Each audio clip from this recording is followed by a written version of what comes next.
কি করে এই ধর্ম আলোচনা করে কোথায়ও টাকা নিও না, কেউ যদি দিয়ে থাকে তা তুমি মঠে অনুদান দেবে। তাই আপনারা আশীর্বাদ করবেন। আমার এই জীবন উৎসর্গ করেছি মঠের জন্য, আপনাদের জন্য। আমার যাতে কতদিন দেহে প্রাণ থাকবে, আমার যদি শক্তি থাকে, আমি আপনাদের কাছে ছুটে আসবো। যে যখন যেখানে ডাকবেন আমি আপনাদের পাশে ছুটে আসবো। কিন্তু আপনাদের কাছে আমার সকাতর প্রার্থনা, যে ধর্মে বলা আছে বিদ্যা বিনয় সম্পন্ন ব্রাহ্মণে গভীরস্তিনি সুবিচৈব সপাকে পণ্ডিতা সমদর্শিন, যে গাভী গরু কুকুর চন্ডালকে সমজ্ঞানে দেখতে হবে। কুকুরকে মারলে ভক্তের গায়ে ব্যথা ওঠে, জীবকে ব্যথা দিলে স্বয়ং ভগবান ব্যথা পান।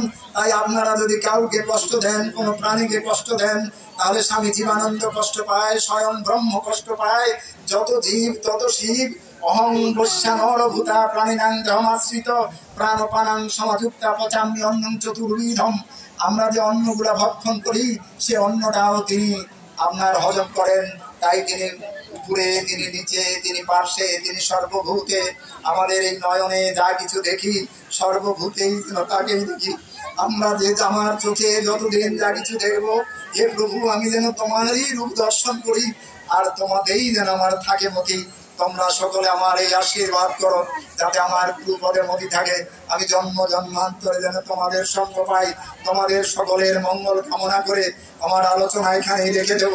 তার পূর্বে আমার তোমাদের কাছে আমার একটা সুকাতর প্রার্থনা। এত কর্মী থাকতে আজকে আমাদের মঠের এই দুর্দশা। তোমরা হাজার হাজার কর্মী আছো, যদি 8 টাকা করে দাও, 500 টাকা করে দাও, 50 টাকা করে দাও, 3 বছরের মধ্যে এই মঠ বিশ্বের শ্রেষ্ঠতম অবস্থানে উপস্থিত হবে, শ্রেষ্ঠতম অবস্থানে যাবে। এটা যদি আপনারা আমরা সকলে প্রতিজ্ঞা করি তাহলে অবশ্যই আমরা পারবো।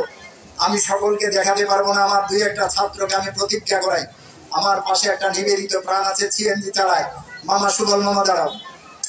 ওই দেখুন সারা এলাকায় আমাকে সিএনজি নিয়ে ঘুরে বেড়ায়, আপনারা দেখবেন, এখানে আসুন। সেই সংগঠনের জন্য নিবেদিত প্রাণ। আমি আগে বলেছিলাম যে আচ্ছা মামা, স্বামীজি যদি আপনার পাশে আসে আপনি কি 5 টাকা দিয়ে চা খাওয়াবেন না? বলে হ্যাঁ তা তো খাওয়াবো। সেদিন বলেছিলাম মামা তাহলে তুমি এক কাজ করো, প্রতিদিন 5 টাকা করে রাখবে, আর তাহলে মাসে 1 বছরে 365 দিনে 1825 টাকা হবে। আমার এই সুবল মামার মতো যদি সকলে অনুসরণ করি, যারা ডাক্তার, যারা মাস্টার, যাদের সামর্থ্য আছে, তারা যদি 5 টাকা করে রাখে, আর 1000 কর্মী যদি রাখে, তাহলে 18-20 লক্ষ টাকা একদিনে আসবে। আমরা চাচ্ছি না আপনার কাছে হাজার হাজার টাকা, আমরা চাচ্ছি না আপনার কাছে, চাচ্ছি আমরা মাত্র যার সামর্থ্য আছে 5 টাকা করে দেন। আর 100 বিঘা জমি আছে, সেও আপনার 500 টাকা দিতে তার কুলজা কাপে, রিসিট কাটতে ভয় পায়। তাই শুধু কর্মীবৃন্দ আমার, প্রত্যেকটা আচার্য যদি তার শিষ্যদেরকে এমনি শিক্ষা দেয়, এমনি করে যদি প্রচেষ্টা চালায়, তাহলে এই মঠ কি আমাদের সুপ্রতিষ্ঠিত হবে না? শুধু আমরাই কি উদ্ধার পাবো, জগতের মানুষকে কি তোমরা উদ্ধার করবে না? তাই তোমারই দেওয়া অর্থে সেই মঠ সুপ্রতিষ্ঠিত হবে।